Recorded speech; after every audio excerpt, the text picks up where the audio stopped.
aware of the additional value they get from my web store. And they trust that the web store will give them the items they want to make purchase in the game, right? So I've created this inherent stickiness by doing that. Go ahead, Mate. It's a funnel. It's a funnel. And then I already have their email, so I can then send an email like, hey, here is my web store. You should buy again.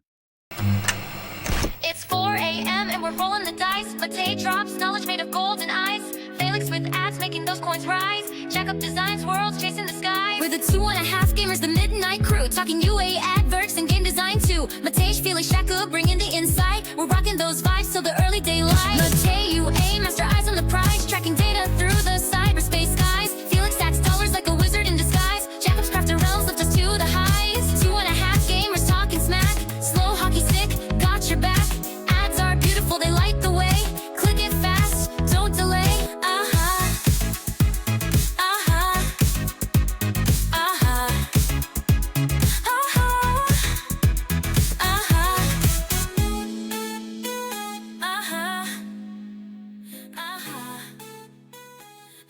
Yes. Hello, everybody. Welcome. This is actually, as we said last time when we had Chip on the podcast, is a 3.5 gamers because Chip is here with us talking about D2C Trends. Welcome, Chip. Welcome to the podcast again. Wow, thank you. Fourth course. time is a charm here. It's Yes. great to be back.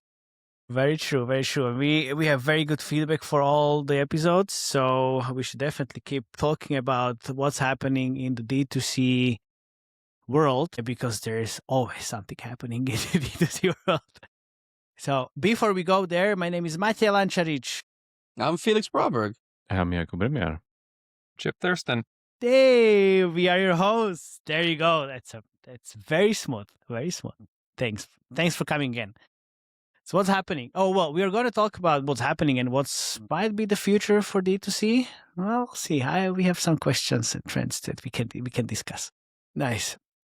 Okay, so how is everything on your end, Chip? It's great. 2025 was such a whirlwind of a year. Coming into the year, we were on a nice growth trajectory. We being like direct to consumer as an overall in the industry. Then the ruling with Epic versus Apple hit in April and was just jet fuel for the year. And so we were just riding that wave. And then Epic versus Google came through later in the year and kept things going. And so it's been a fun period of reflection for me as I think about 2026 now and where we go from here, especially coming up with GDC now in a couple weeks. And it feels like all roads lead to GDC at this time. And so that's an exciting time too. That's very true. I mean, we are not going to JDC this year, but we're definitely gonna be there next year. I hope so. We're gonna be at MAU, and we have something hopefully cooking with you guys. Chip, I was talking to your colleagues already, so it's gonna be very interesting. Yeah, very interesting. I can't wait to see what we do at MAU together. We'll definitely do something fun, and everyone listening should be there. Yes, definitely come and see us. Yeah, MAU is in May. What's happening in terms of the platform fees and like what's the word on the street actually now for D2C world? Yeah, I think the most important part to understand from where we are today is that steering is still allowed in the United States without fees. That's still the current state of play that has been throughout most of 2025 with the Epic versus Apple ruling, as I mentioned. And that means you can link players from the mobile game directly into the web store or even directly into a product page on your website, have them check out, and you don't have to share any of that revenue with Apple or Google. You only pay your merchant of record processor like FastSpring, which will be around that 5% range. So you have this tremendously more profitable channel, but it's important to remember that's only in the United States, and that's a temporary window. And so we'll talk about how much longer that window can be open, but that's where we are today. So okay, so why temporary window? Well, I was talking with one major publisher last year, and they said something that's really just stuck in my mind, which is that Apple and Google won't let us live rent-free in their house forever, right? There's this notion sounds like Apple. So there's this notion that like we're able to install and distribute our games through these platforms, and then we're able to take the revenue and drive it elsewhere and not share any of the revenue with them. And so I think it was the inevitable evolution of this to say at some point, those platforms will get cut into the revenue at some point. And so wasn't sure what that would look like or what those fees would look like, but we now have a good idea. Because if we look at Japan, there's actually the precedent there. Because in December, the Mobile Software Competition Act went into effect. And what that meant was steering was unlocked in Japan. But to comply with that, Apple and Google introduced what we're calling platform fees, where they take a percentage of the revenue driven through these direct channels. So we can go through exactly what those fees look like, but big picture, the point is Apple and Google have demonstrated what their strategy is for compliance. They can't implement those fees yet in the United States because of court orders. The courts have said they cannot charge fees as of today, but those rulings are getting appealed, and it's going to play out over time. And so I do expect it's a matter of time before we see a similar approach taken in the United States. What are the fees? They're Yeah. charging. Yeah. So the fees, good question. The fees in Japan right now, 20% of revenue for Google and 15% of revenue for Apple. And there's a specific attribution window on these, which we'll talk through. How do they know the revenue? So it's 20. So say I take a player, link them directly from the mobile game into the web store. That player makes a $10 purchase. Okay, $2 goes to Google, then maybe 50 cents to my merchant record, and then I take the other $7.50 myself. But how did Google know that the player that I just took from the store, mobile to web to my web store, did the $10 purchase? I need to disclose it, or like what's the? There's a new API. What's there? So this is being facilitated by an API, and it's through what Google has called the External Content Links program. So there's a new program, and this actually is in effect in the United States, just without fees. But this program went into effect January 28th. And it says that if you link from your game into a website for transactions or for downloads, to download an app from an alternative store, you need to be enrolled in this program called the External Content Links program, and then you sign up for it and Google approves you, and then you can link. So does this mean you can do it also without it, but you're breaching the terms of agreement policy? Yes. You know what I mean? Like how to circumvent this completely, like basically black hat stuff. Yeah, well, you can apparently link to the websites not for the actual purchase option, just because, hey, I have a great article there. You should definitely read it. We seen this tactic like you can actually buy something numerous here. times where like Yeah. you just want to move people to the website, not directly through a payment kind of situation, but just move them there and then they pay as they are there, which basically unlinks them from this whole process. So that's my kind of a question here. I would say that's an open question, is what is considered external content for the external content links policy? It could be specifically, it only applies if you link them directly into a store or to a page where they can download something. Or if Google wants to be more aggressive, they could say it's any link to any external page. You need to be enrolled in this program, and then we'll track that if revenue comes through from that. And I say that because they've said Google is applying, as part of the External Content Links program, a 24-hour attribution window.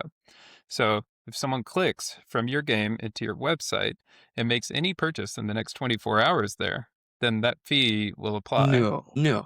So Sounds you need like to we're back delay for to- 24 hours? For 24 hours, yes. Aren't we back to square one here again? Like, what happened?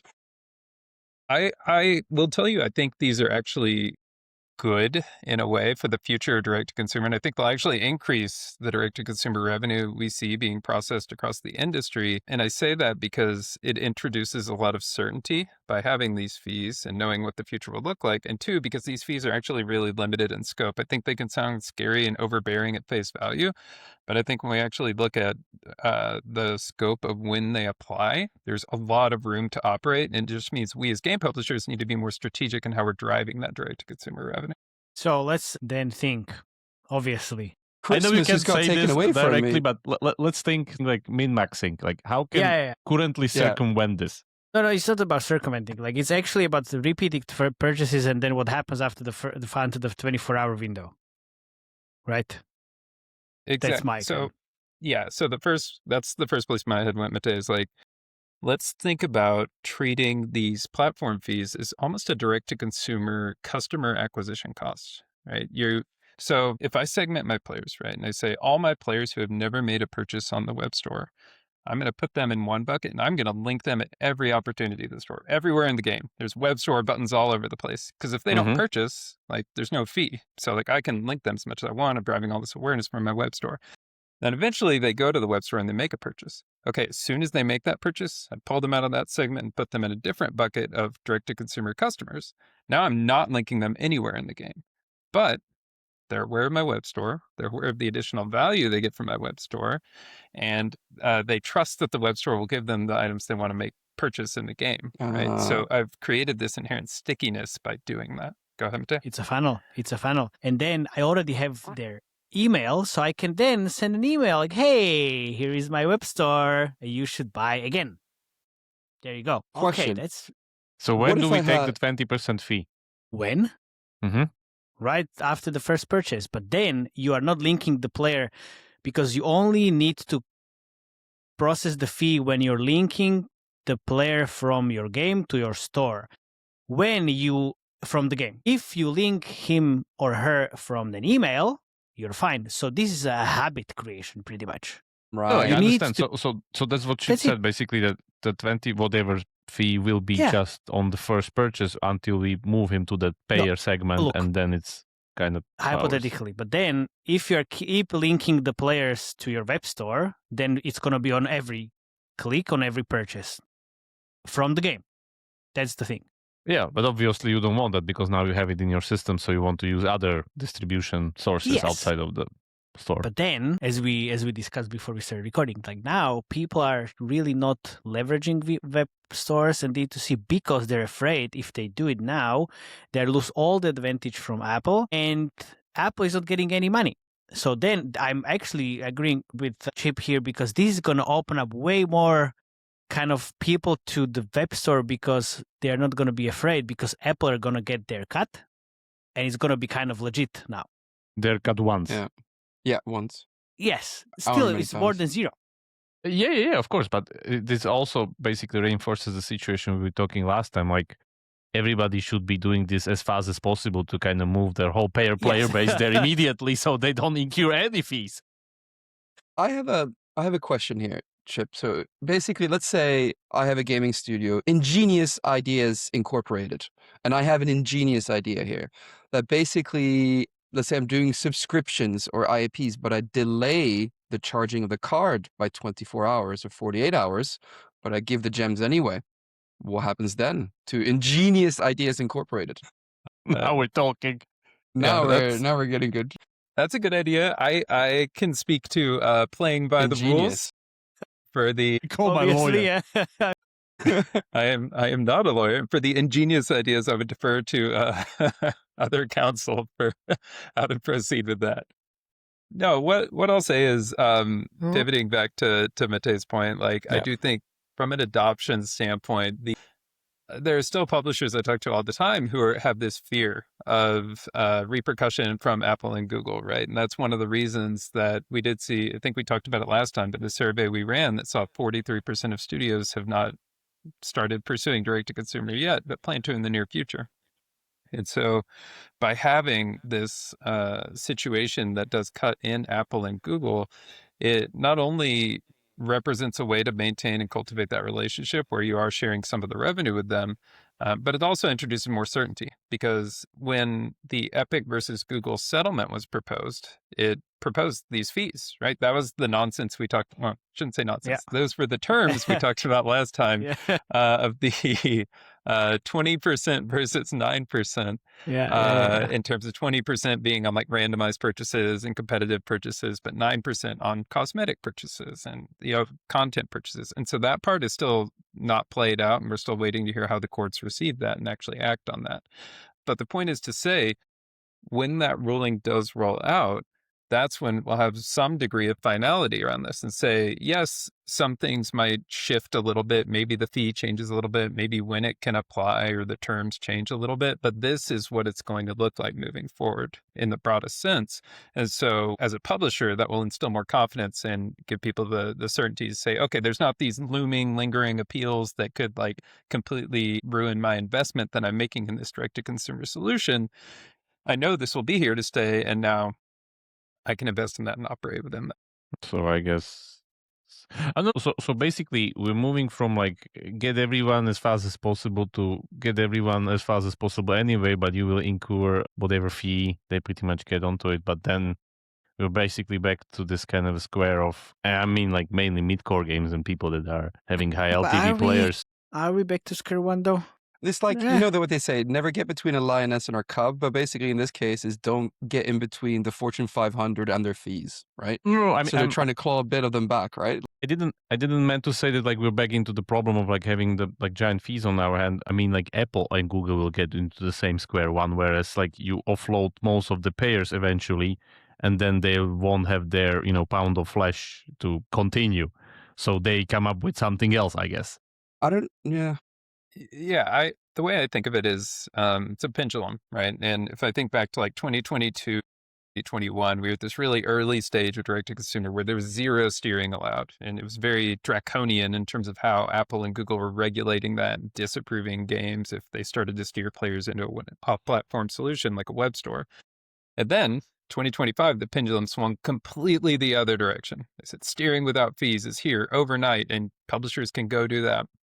This is the pendulum settling somewhere in the middle, right? Saying steering is allowed, but there's some fees. And so we're seeing kind of the regulation between the two extremes is what the solution is with these platform fees. I was thinking if this is going to help onboard more companies, but it should pretty much. But this still means that like this whole steering thing won't go away one way or the other. It's just going to be, as like Chip said, like either like incur nothing or incur something in the process, and you still win in the end because you just increase your margin on your high LTV players and get more control over them eventually. So And even though if the fee would be the same basically of same 30% as it's on the store, it still pays off because you get more control over your consumers. So you should still do this even if it would be same 30% fee. Yeah. I think you're thinking of it as a one-time fee to create a recurring revenue stream on your web store, right? And that's a great business solution.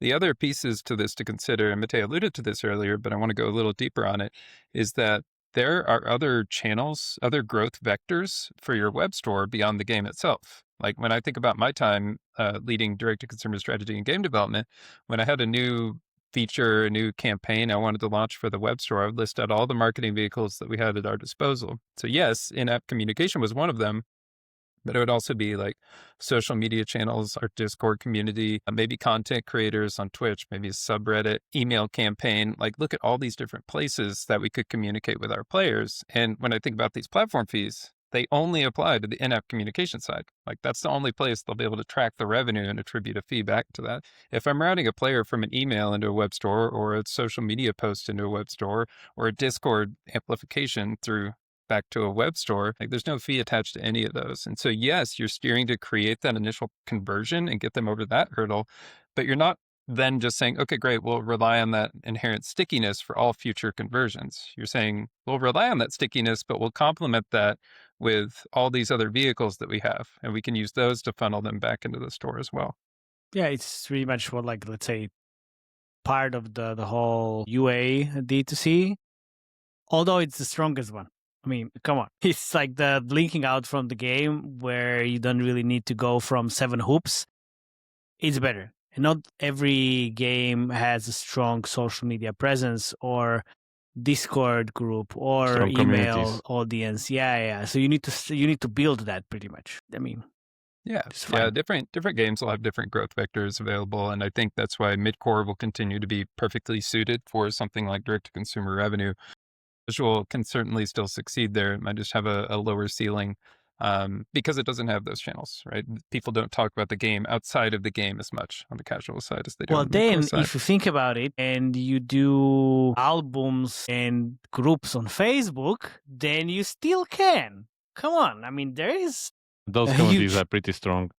So those communities are insane. I mean, I've seen like hundreds of thousands of people, millions of Monopoly people. Go official trading group on Facebook is 10 million people.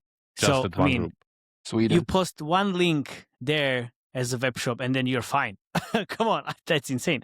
So I just don't think like casual games are leveraging all these other channels that well because they're like, it's not suitable for us. We don't have Discords and stuff. I think Monopoly Go is doing it pretty well with their I title. mean, drop. Monopoly Go, yes, but Yeah, not all of them. is that Not all like of a them, for great sure. casual game that we are talking about? Like, it's not very casual. I have a question basically around payments, and is actually one that I've been thinking about since I listened to a podcast with you, Matej, and Eric Ooh. Seufert, because Okay. basically they were talking a lot about Signal and how a lot of publishers right now are a bit afraid of losing Signal, giving the signal to Google or This Apple, if one. they have a lot of purchases for organic downloads. Are you able to talk a little bit about that and like, yeah, if that's actually a point of concern or not? Me or Mate? Oh, Yeah, hope I'd so. love Hope to you. start with you, and then we can dovetail it into our Yeah, famous I can hope co-host. so. Yeah, I mean, I think that's kind of the black box of Apple and Google, right? It's like we don't know exactly what the impact of that would be. At the end of the day, you are sharing less data, like you're processing less data through Apple and Google through these platforms when you are routing more off platform. I haven't seen anything to bear that out, but I also think it would be hard to really quantify the exact impact there. So I think it's an interesting, like, theoretical conversation and would require a pretty broad study to deeply understand if there are ramifications there. But in the immediate term, I haven't seen anything that would convince me one way or the other on that, but I think it's something to really think about. By ramifications, you mean losing organic reach? Yeah. pretty Like I haven't much. seen games with extremely successful direct to consumer have lower organic reach or any correlation or anything on that. Yeah, because what Felix is talking about was pretty much the example that one app just switched completely from Apple payments inside the app on mobile to web. So basically going from, let's say, thousands of purchases in a month to zero, which had a pretty big impact on the actual organics. Because if you think about it, how would Apple know that your app or game is actually solid? Because they are not taking retention into consideration in rankings, but payments and Google definitely yes. So that's why, I mean, of course, like if you're steering people to web shop, you're not losing pretty much all the revenue. Maybe you're losing some purchases and some signals, not all of them. Yeah, I think that's fair. And I think, yeah, if you take 100% of your revenue Yeah. off of Apple, like I think there's likely some negative impact from that. For what it's worth, I've always said, like, I would never advocate for an entirely direct-to-consumer strategy. I would love all the revenue to go through FastSpring, but like at the end of the day, I think what's best is this hybrid monetization approach. And especially in a world with these platform fees where the convenience and trust that players have with mobile has a lot of value. But complementing that with a successful direct-to-consumer strategy enables you to be more successful and much more profitable. Yeah, I mean, and also something we discussed with Eric as well. Like, do you like when? And I have my opinion about this, obviously. But when do you think like it's the best baseline revenue for like implementing a web shop? Like, is it 50K per month? Is it 100K per month? Is it millions? Because it's obviously requires some resources for implementation on the gaming studio side. Yeah, I think certainly games need to be successful. Like before. But what the successful really, means? Come on. Well, yeah, I just say like top priority, make a successful game. Second priority Yeah. can be, layer on the web Yeah. store. But what I do I've talked to some of our sellers who have games in development. And what I say for that stage is like, just make sure you're building the foundation in a way that will easily accommodate a web store later. You want to have that ability to have an off-platform store that communicates with your in-game store. So if you have a stock limited item that players can only purchase one time, make sure your stores, whether they're inside the game or on your web store, communicate so players can't exploit that and purchase more than once quickly in both places or something like that. Like it's just something to keep in mind from the beginning. That's not to say you have to have the web store from launch day, but you want to at least have that infrastructure in place. Otherwise, you'll create headaches for yourself down the line trying to stack that web store on top of a different infrastructure later on. So first is you build that foundation from the beginning with the future expectation of a web store. Yeah. As for when to launch, like I think that depends so much on the size of the publisher and the studio and their expectations for the game. There are games that we've worked with where we have been there on launch day, and they've been games with big expectations. And so I think that's a great place to be, where you have that ability to make that investment and just say we're up and running and ready to go. But I also recognize for most games, they may not have that. They may have other priorities on the roadmap they need to address going up to launch. And so the web store comes a little later. I think certainly if you get to a point where 50K a month feels like plenty to me to justify like carving out the revenue, right? Because then let's say you drive even 10% of that revenue to your store. Well, now you're looking at 5,000 a month over the course of the year, 60,000 over the year. And then how much more profitable that can be. And then, of course, as your game scales up, that will scale up. And then as you mature and get more sophisticated in your direct-to-consumer strategy, that will also scale up. And so it's really just about getting that initial hurdle overcome in terms of getting your web store, starting to get players familiar with it, and then it can quickly grow from there. I mean, that's a pretty good size of the revenue. I mean, 50K is pretty solid. Can you remind our listeners, like, how long does it take to actually spin up a web store? Yeah, it depends on the solution and what you have in place. If you want to manage that in-house, if you want to use a tool that is provided by a merchant of record to create that for you, which is called FastSpring. Let's say I want to work with you guys, obviously. So how quickly can I launch a web store? Because I have few apps and I have one game already. I mean, if I get to the 50K revenue, then I might give you a call. Yeah. Let's continue that conversation. I think that's one that might be good for a future podcast. Is I have a bit more I can share. We have some exciting solutions in development right now as we're deepening our investment in gaming, and I think it will really streamline the time it takes to go from zero to web store. Okay. And being able to do that on a pretty big scale across a wide number of apps and games. Yeah, I'm excited to tell you more about that in the future. Okay, perfect. Very good. But then still, right now, if any, are we talking about days or weeks or months? That's important for small developers. Yeah, I think it should be, best case would be days. More practically, it's like weeks, because there are... Yes, making the website itself can be pretty basic in how you stand that up. But there's the process of, say, onboarding with a merchant of record, making sure your product catalog talks with that, like all of the implementation details that come along with that. And we have full teams that our pre-sales implementation team helps to facilitate that and streamline that as much as possible. So there are times we've gone live in days if we have really good rapport and communication with sellers. But more traditionally, it will take a little more time. But usually that's just based on whatever priorities a game publisher might have. And so it can't be as quick as weeks. But if you are one of the smaller ones, it might take a little bit longer. Yeah. Okay. Do I get it right that this is mainly backend programmer's job? Yeah. Well, there's the back. There's of course the front end too, of like the website and like. Yeah, of course. But technically, and most of the behind the scenes stuff is backend programmer's capacity, basically, that you need to sacrifice for this. Yeah, exactly. Yeah. Okay. I need to have one then. Just side. Try. Go on, Felix. So basically, I just took a quick look, and I think I've asked you this question every single other podcast that you've been on as well. So I just looked at how much money you're processing.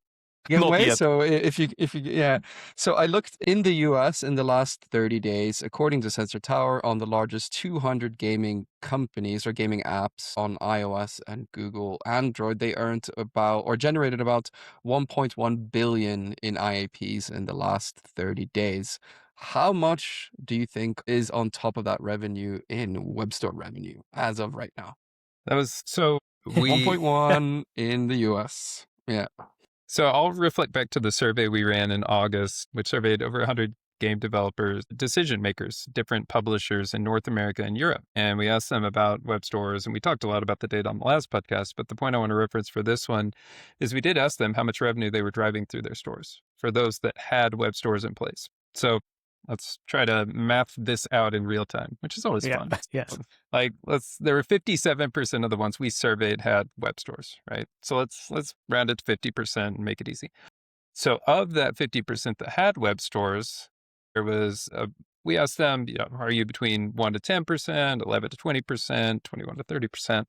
The vast majority were in that under 20% range. right? And so it was either 1 to 10% or 11 to 20%. And I forget the exact split between those two, but if you got above 20%, you're doing great. But just most of the studios, when we surveyed them as of last summer, which bear in mind, this was pretty soon after the Epic versus Apple ruling. So I expect those numbers are higher now as companies have adapted more to the no fee steering window and driven more revenue.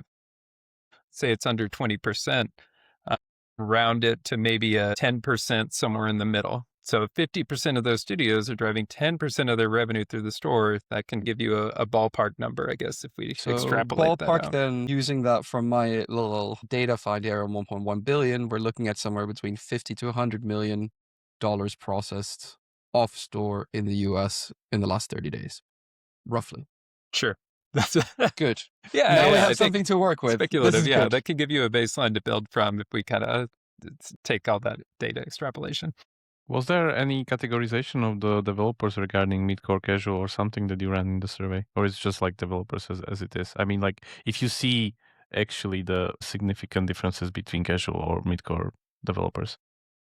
We did, and I can tell you this is a survey that we'll plan to repeat. So we found a lot of value in this survey and getting this data. And so I'm excited that we'll be thinking about how to iterate on this survey in 2026. It's not just going to be a copy paste, but we will think about which ones we want to carry forward. And so instead of a snapshot of the industry, it'll become more of a longitudinal kind of data trends and thinking about how these are evolving over time. So I think we'll learn a lot more this year. And that's my way of vamping and saying I don't recall exactly what the genre split was for the percentage of revenue driven, but we published on our Can I answer website. I that? can't remember if we dug into that. But Social casino. I just can say my little anecdotal evidence that when I speak to my friends that are running mid-core stuff, it's not unusual when I hear 40 to 50%.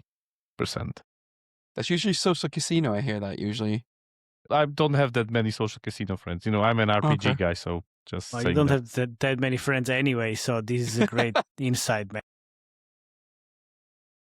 So those are two really good examples to unpack a little bit because mid-core and social casino both succeed, but for very different reasons with direct to consumer. Mid-core is because the purchases are premeditated. Players have a good idea of what they want to purchase at a given time. It's based around content at a specific time. Gacha pools. And because usually it's guild driven and player, like the direct to consumer value spreads organically very well in those games through word of mouth. If in a guild and I find out I get 20% more, 10% more on the web store, I'm going to tell everybody else in my guild, hey, go purchase there because we'll have more of a They competitive kick you out advantage. if you don't spend. It's easy. Right. And spend on the web store specifically, right? You want players Yeah. going there. And so it has all these great things working in its favor. But on social casino, you don't really have that as much. You don't have as much of like the guilds or the premeditation. But what you do have is extremely VIP heavy revenue, like even more so than midcore. And so you don't need to shift over that many players to your web store to shift over a ton of your revenue to your web store. And so it's you become like laser targeted in your approach on social casino of like, let's make sure we get these players over because if we do, then we'll become much more profitable. That's the golden tablet story right there. Yeah, If you heard that one. yeah. I mean, it was on the first or second recording that Felix was talking about the golden tablet right there. Yeah. Okay, so what's then 2026 all gonna be about? So more adoption in that case. By the way, do we have any? I always ask this on this podcast. Do we have any major deadlines or dates to kind of cross-check in the calendar as for like rulings or appeals or anything that's on your radar that's significant this year? Yeah, I think there's a couple interesting ones. One is Brazil has actually announced compliance with the steering ruling that they're going to allow steering, and fees will be allowed as part of that. And so Brazil is another country on my radar. That's supposed to go into effect in April. And Apple has actually already announced their compliance with that and said they'll charge a 15% fee for that. And so it's a little lower than Google's. How generous. The point is, this is in the United States without fees today. Japan is with fees today. Brazil is coming with fees. And then eventually, once some of these settlements and appeals play out in the United States, I think we'll see platform fees applied there too. So the timeline on that for the United States is a little more uncertain. Epic and Google proposed this settlement back in late October. that includes the fees. The judge has approached it with skepticism and has not made a final decision as to whether or not that will be allowed. And that was as of January, February.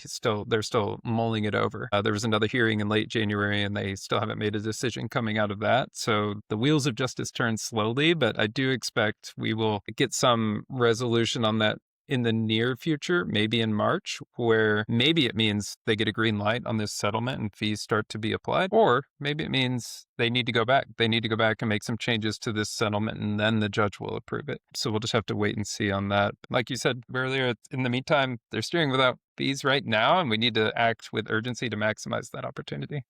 And do I get it right that the situation that it's in US won't repeat in other countries? I mean, like without any fees yet. So it's more of a like Japan, Brazil model that's going to happen later down the line with the other countries. Yeah, that would be my expectation. I mean, it's always possible some other court does come in. Maybe there's a more aggressive court that comes in and says, okay, you can't charge fees in this country or that country. But I haven't seen any reason to expect that. The precedent definitely seems to be allowing Apple and Google to apply these fees to that off-platform revenue. And there's one other important distinction I should call out, which is Apple, in their compliance in Japan and in what they've announced as their compliance in Brazil, has a different attribution window than what Google has applied. So Google, in their compliance in Japan and in the United States, when fees are introduced, is applying that 24-hour window. So linking from the game into the store, any purchase within 24 hours has that fee. Apple intends to apply a 7-day attribution window. So whether this is actually implemented and approved in practice remains to be seen. That's exactly what's going to happen. It's one of the factors to watch for, is my point of mentioning that, and say, like, just make sure you understand exactly what you're signing up for, what the policies are, what the fee is, because that looks like it'll be different between Apple and Google, what the attribution window is. Like, there are several moving parts here. And so that's why ultimately when I say we just have to get more strategic in how we're driving direct to consumer revenue, it's pretty easy when there's not a platform fee attached. You just funnel your players into your store and have them make a purchase, and it's pretty seamless. With these, there are just more factors to consider, but still plenty of opportunity for success. And just for our dear listeners here, Maciej, under what circumstances in user acquisition is it acceptable to run a 7-day attribution window? Under circumstances of payer campaigns, pretty much. And you have also day 28 attribution window campaigns on Apple Affiliate. So let's not go there, man. Okay. I don't know. When I was doing retargeting, when I was managing to do a 7-day attribution window, usually it was known as a sucker's deal.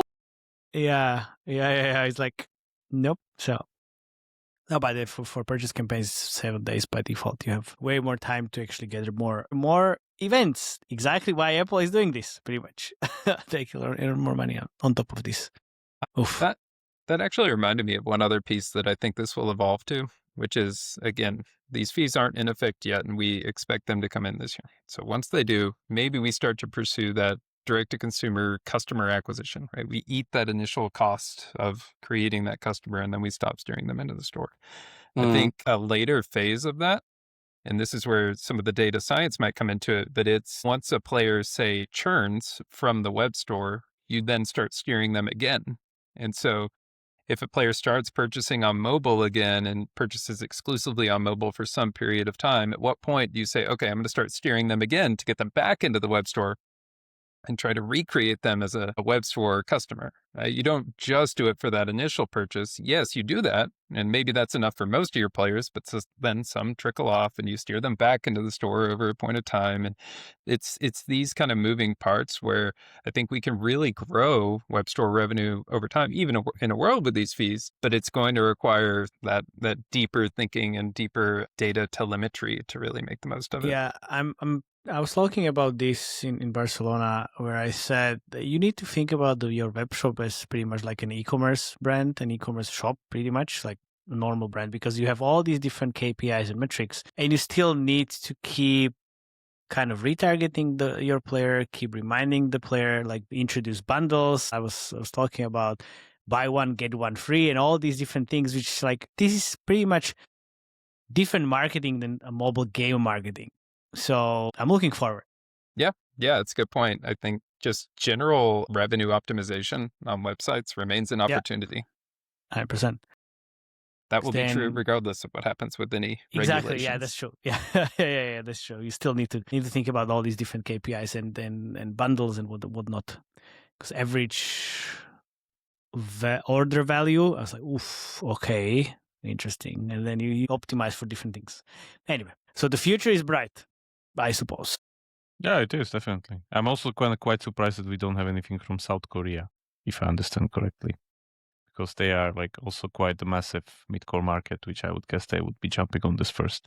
In terms of regulations. that we Yeah. haven't Like seen. if Japan has a law, I'm guessing like South Korea should be around the corner or something. But like, what do I know? There have been calls for it. They're like the EU, UK, Colombia, Korea. Like we've seen different rumblings of legislation coming forward in those countries, but I haven't seen anything like concrete. Certainly nothing with specific outlines of what the guardrails would be on those regulations or any timelines for what those look like. But South Korea is one of the ones that has said they intend to get involved in this at some point. So it's one to watch for, and maybe one of the next times we talk, we'll have something more to say with them. Yes, 100%. I think we can wrap it here because it was interesting. Again, future is bright. Everybody should still. If you're not having a web shop, you still should, because I'm not sure like why you're staying away, because the window is closing. The window is closing. Thank you very much, guys, for listening. And yeah, start your web store and see you next time. Bye-bye. Bye-bye.